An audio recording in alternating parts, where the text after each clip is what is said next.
Nandyan ang mga aglipayans dito sa Santo Niño Marilin. Dahilan nagkaroon tayo ng paghiwalang Birhen Maria Mulawi na buhat pa sa Santa Cruz, Laguna. Ito'y sa pamamagitan ng paglagap dito sa ating simbahan ng aking lolo si Hilacio de la Cruz noong 1910. Marami din akong nakita, nalaman, ng himala na nangyari dahil sa ating Birhen Maria Mulawi. Ang isa dito ay yung nangyari sa aking lola na si Melchor Santos. Nung nagkaroon siya ng sakit na maluma, noong 1910 yun, maluma siya nagkasakit. Wala nang siguro naging reason ng lolo ko nang humana. At that time, ay nabalitaan niya yung sa Santo Cruz na buwan. Kaya siya ay nagpunta doon at nakita nga niya itong kahoy ng Mulawi na naandun ang Birhen. So, ang ginawa niya, kumuha siya ng kahoy at dinala niya dito sa bahay sa Manila. Kinayos niya ng kahoy at inilagang pinakuluan niya. So, ang nangyari noon, dahil ang lola ko ay talagang malumhana, sa pamamagitan ng kutsara, pinagtiyagaan ng lolo ko na painumin ang lola ng unti-unti ng yung pinakuluan tubig ng Mulawi.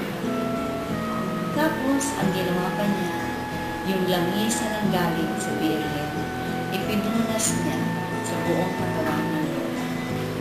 At syempre, ang kasama nito ay yung mataimpin na panalangin.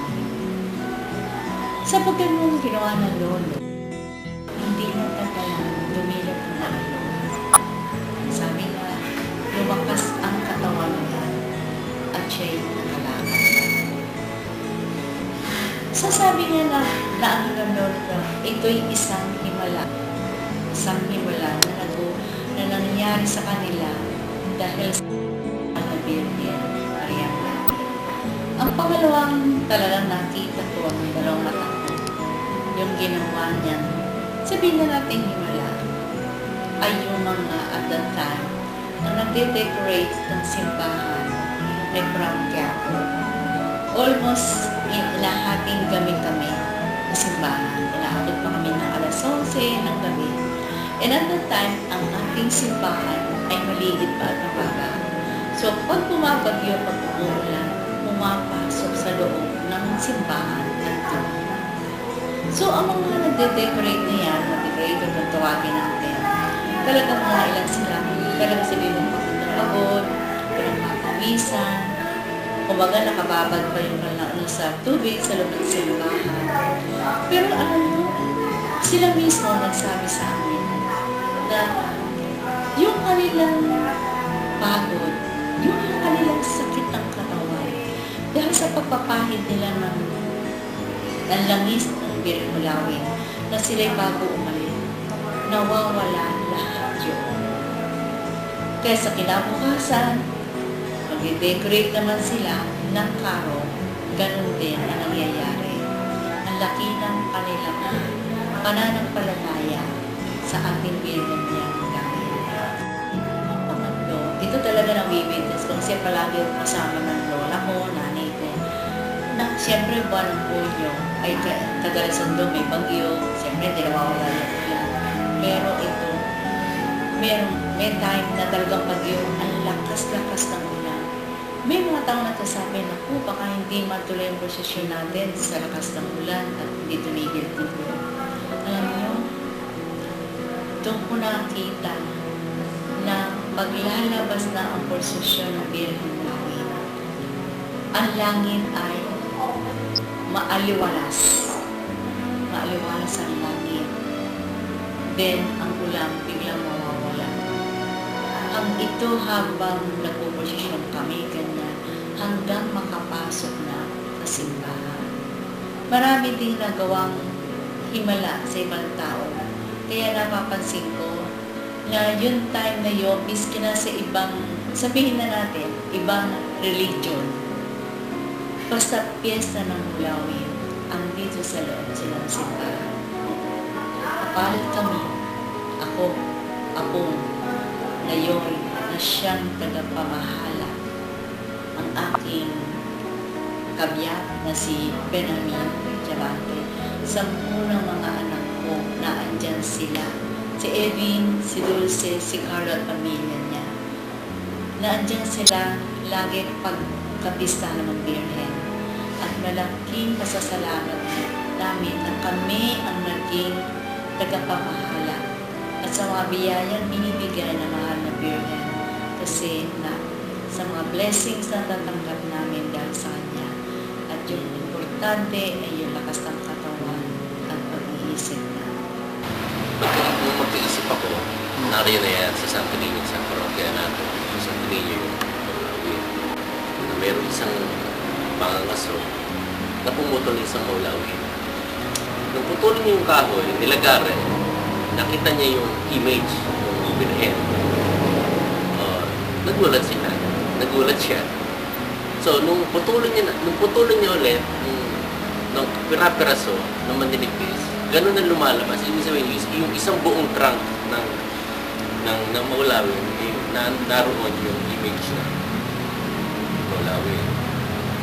So, mapalad lamang ang taga Santo Niño dahil isa tayo sa nagkaroon ng image na yun. Alam ko lang, meron yan, partikular ang Laguna. Kalawa, ay mapunta sa Tipas. Meron sila, pero hindi ganun kalinaw yung mukha. At medyo maliit. At least dito sa Santo Niño, yung malaki yung mukha na makikita. Marami nang namimintakasin niya dahil kakaiba yung paghihimala na ito ng mahal na Birhen sa isang puno ng maulawin. At sa aking mga nadinig,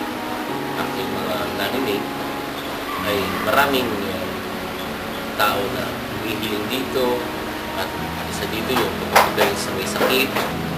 Marami na itong nabibigyan ng grasya at biyaya, partikular dito sa Santo Niño, dahil nga doon sa kagalingan, hindi lamang sa karamdaman, kundi pag-imbag sa buhay ng tao na ipinakikita ng mga Birhen.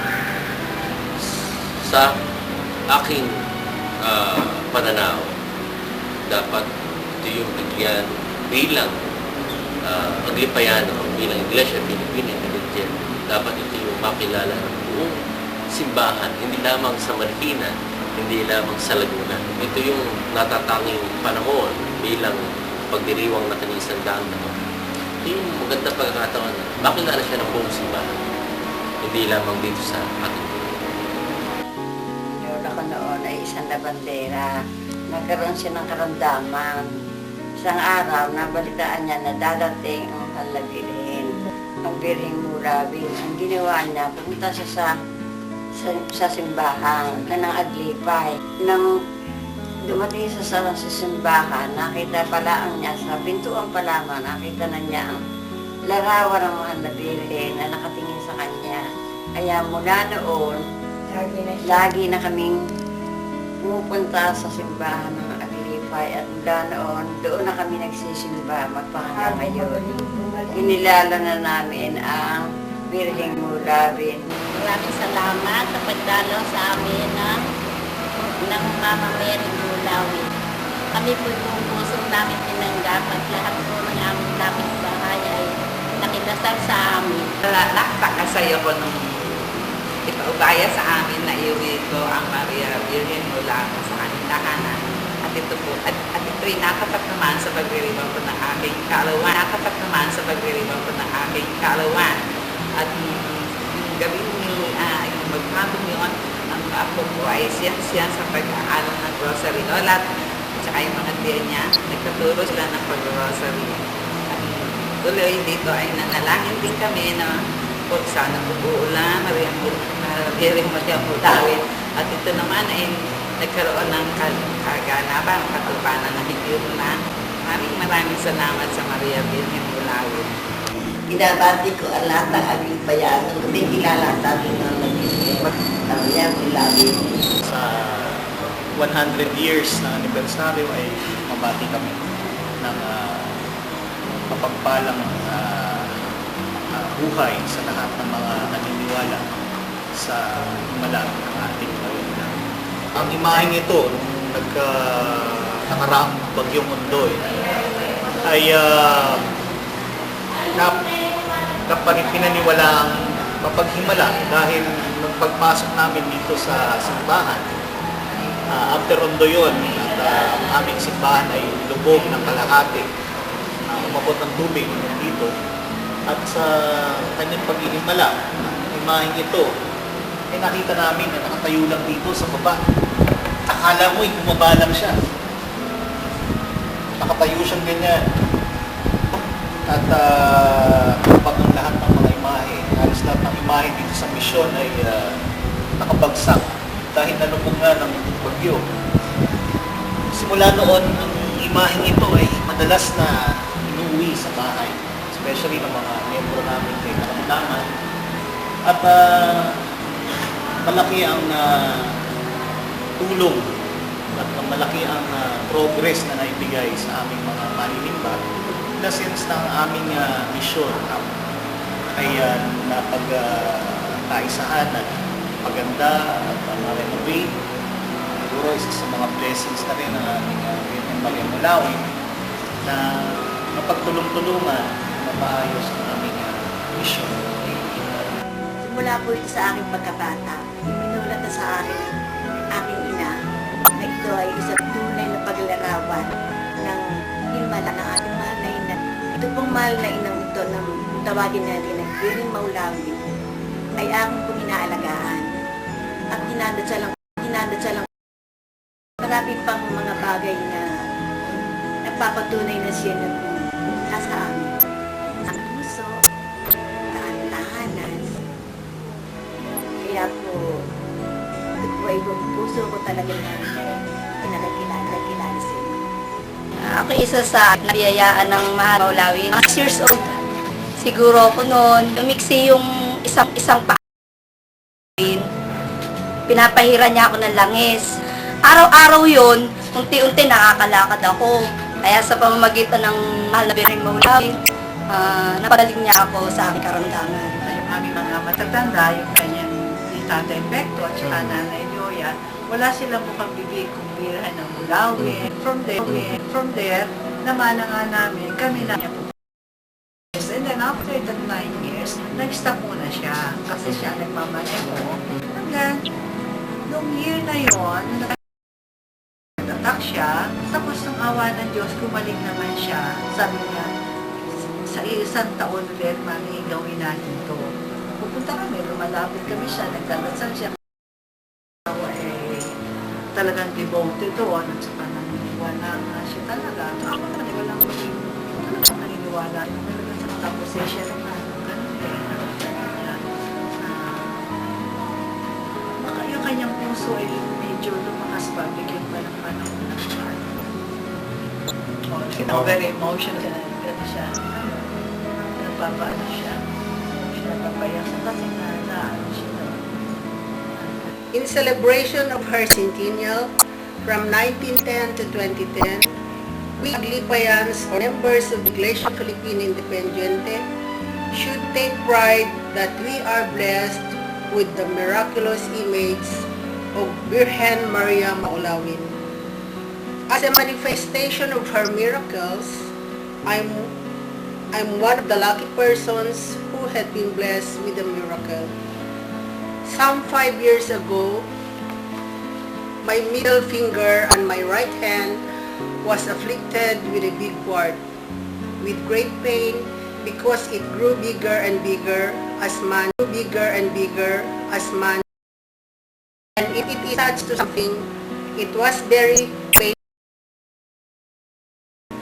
But after almost a year, the wart appeared the second time, so at this time much bigger, and it